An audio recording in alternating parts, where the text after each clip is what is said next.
Nitin Yahoo کا غزہ پر فوجی قبضے کا منصوبہ، اسرائیلی وزیر خزانہ نے حکومت گرانے کی دھمکی دے دی۔ ایسا لگتا ہے نیتن یاہو اسرائیلی فوج کو فیصلہ کن فتح کی طرف لے جانا ہی نہیں چاہتے۔ فیلڈ مارشل عاصم منیر کا دورہ امریکہ، اعلیٰ سیاسی و عسکری قیادت سے ملاقاتیں۔ پاکستان اور امریکہ کے درمیان تجارتی حجم میں 16% اضافہ۔ گزشتہ مالی سال پاک امریکہ دو طرفہ تجارتی حجم 7 ارب 59 کروڑ 80 لاکھ ڈالر۔ کراچی میں ڈمپر کے ٹکر سے بہن بھائی جاں بحق، والد زخمی، مشتعل شہریوں نے ڈمپر کو آگ لگا دی۔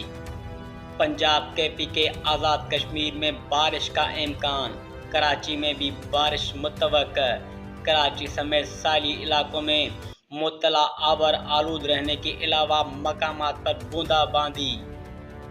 سرکاری ادارے کے CEO کا 32 ماہ میں 35 کروڑ 50 لاکھ کے فوائد لینے کا انکشاف۔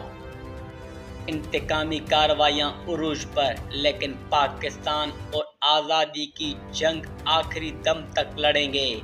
دہشت گردی کا خاتمہ اور عوام کا اعتماد بحال کرنا اولین ترجیح ہے۔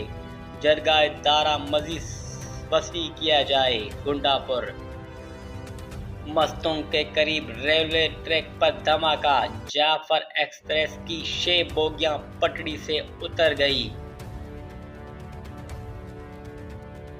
جعفر ایکسپریس کوئٹہ سے پشاور کے لیے جا رہی تھی۔